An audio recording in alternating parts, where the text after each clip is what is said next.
Hello everyone, it's Olumayewa Victor Ogunshola from iDPS Consult Netherlands. iDPS means I diagnose and proffer solutions. Today I've got something very important for everyone. So, are you a business or management student from any university in the world? Or perhaps you're an entrepreneur, that is, you own your business, or maybe you are an industry professional from any sector. Today's topic will be very interesting for all of us. This is because today I talk about micro versus macro versus industry analysis. So, what is a micro analysis? What is a macro analysis? What is an industry analysis? This is what I will be talking about today. Let us start by looking at the concept of micro analysis. As the word sounds, micro, it simply means internal. So we can therefore say a microanalysis is a concept that business organizations can use to analyze the internal, that is the immediate business environment to the company. So are you an organization? Do you have your own business? Maybe I already have a first question for you. When last did you carry out a micro analysis of your organization or of your small business? So maybe you have a question for me as well. How can we carry out a micro analysis? To carry out a micro analysis, that is to investigate or to analyze the internal environment of your business or organization, you can simply use a SWOT analysis. What then is a SWOT analysis?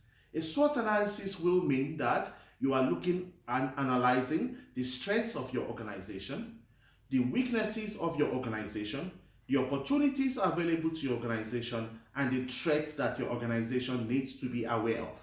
Let's start with the strengths. The strengths of your organization are the things that your organization are so good at. This helps your organization to offer the value that your organization offers to its customers. Yeah.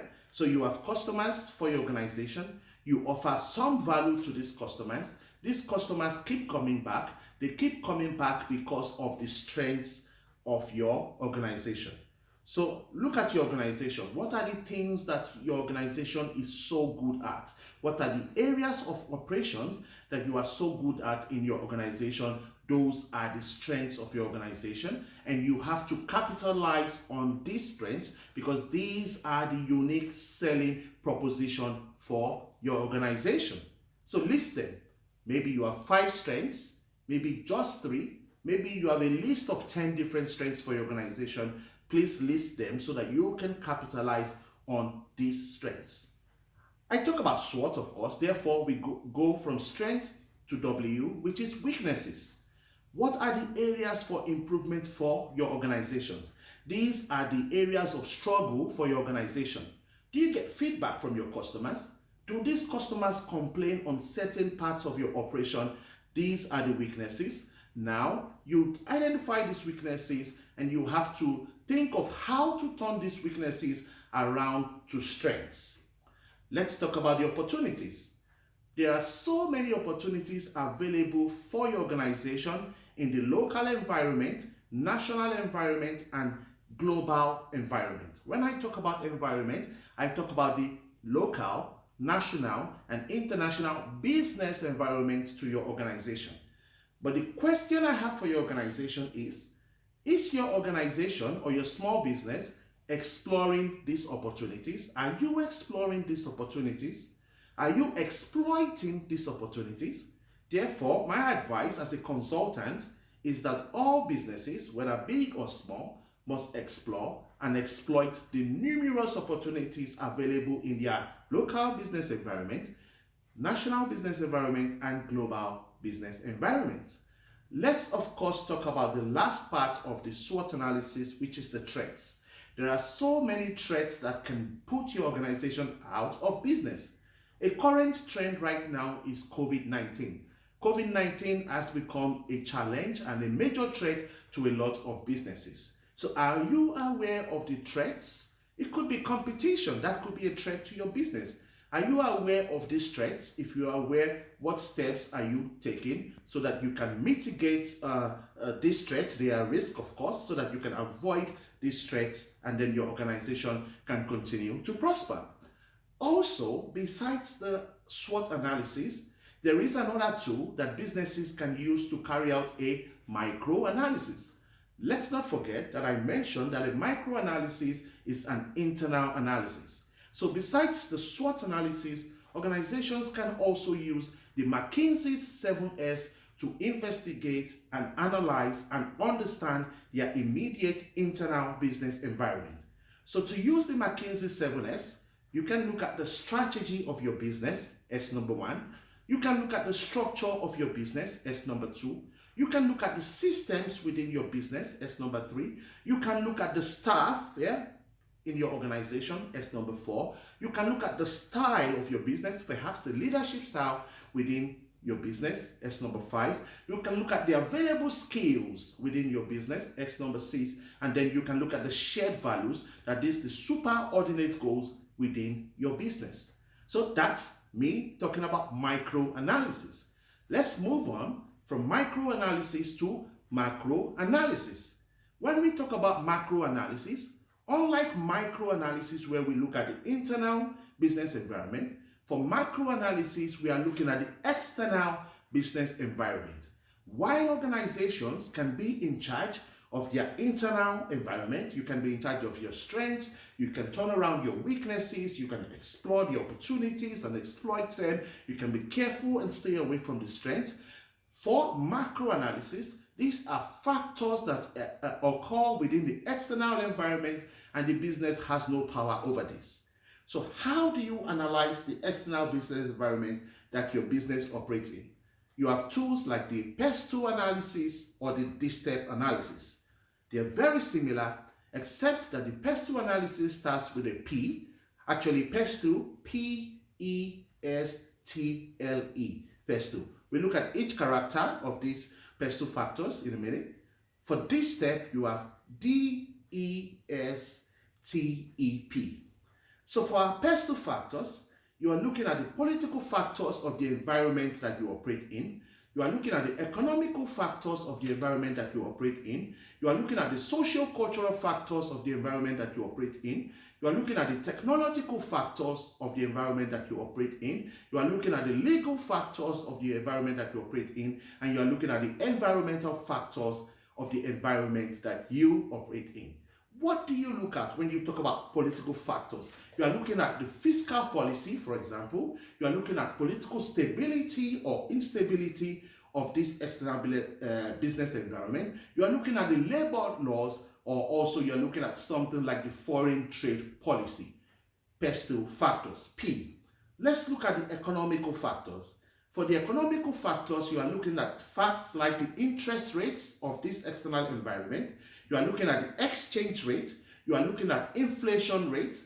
You are looking at the disposable income of your target customers. You are looking at taxation, and maybe you are looking at the wage rates of these customers that you target.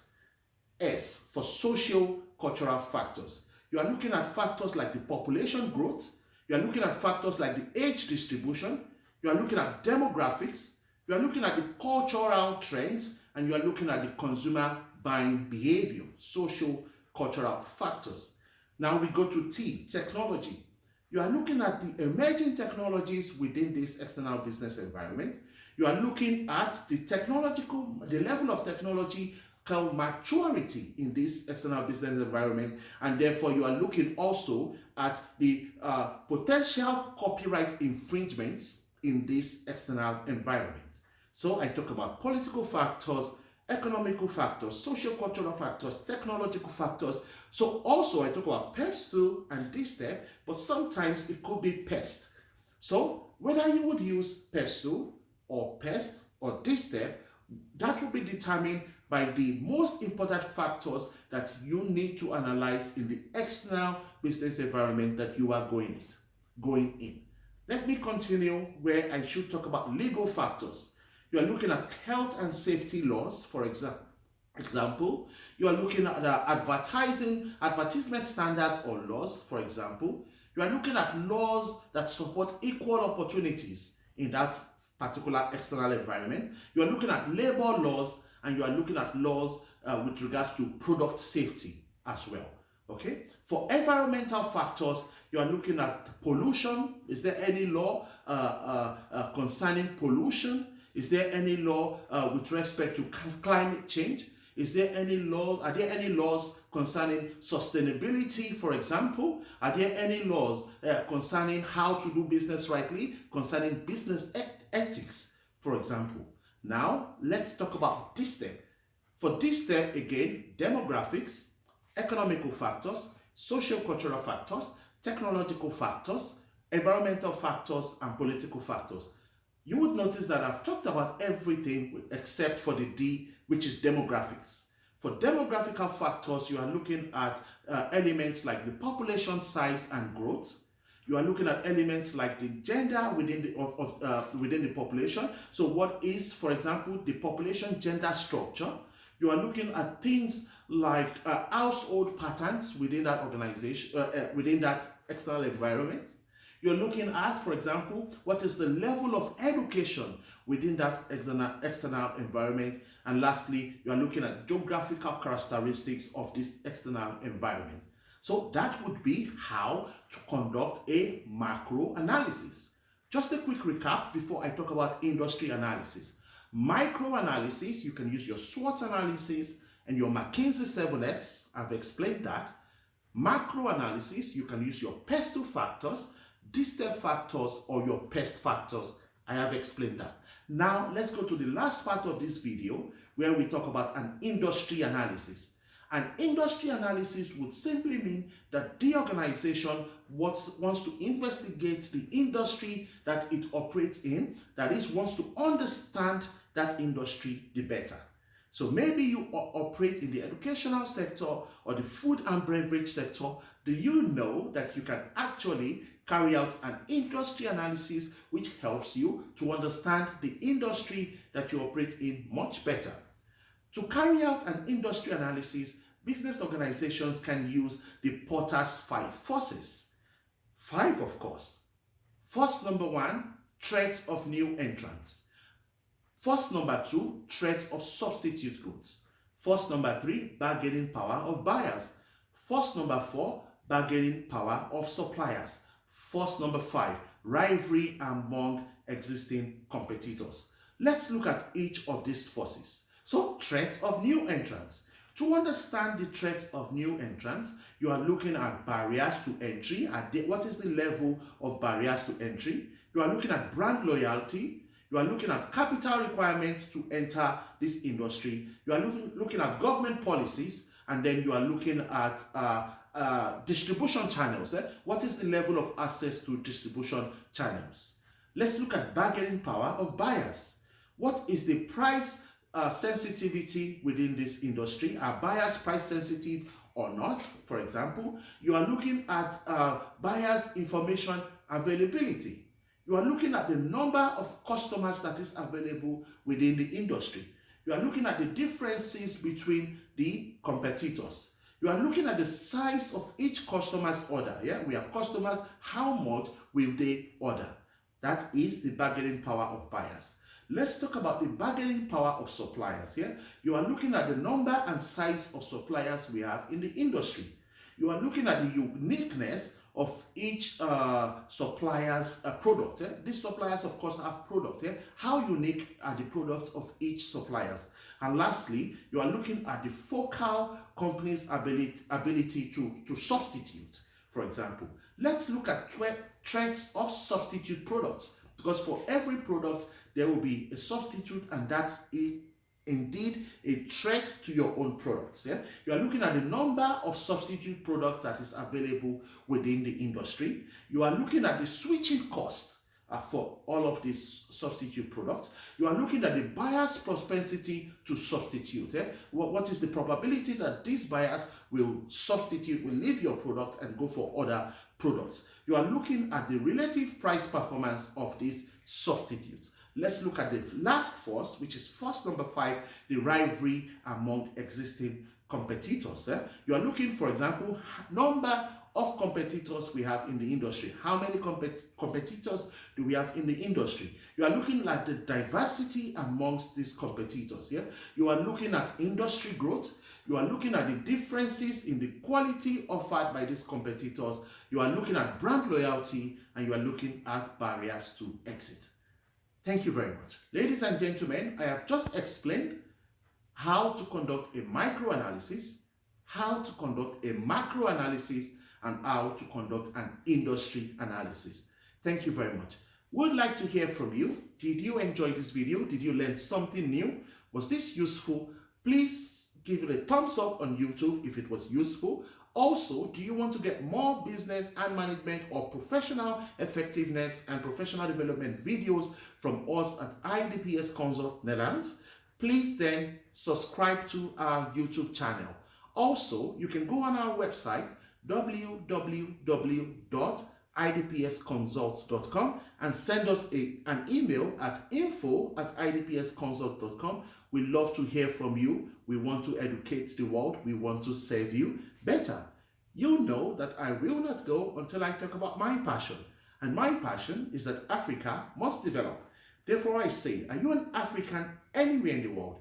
Keep doing everything to promote African unity, and keep doing everything to ensure that Africa must develop. This is where it comes to an end today. Therefore, in English language, I like to say, thank you very much. Dutch language from the Netherlands, dank you well. Yoruba language from Nigeria, West Africa, ẹ ṣé o. Bye.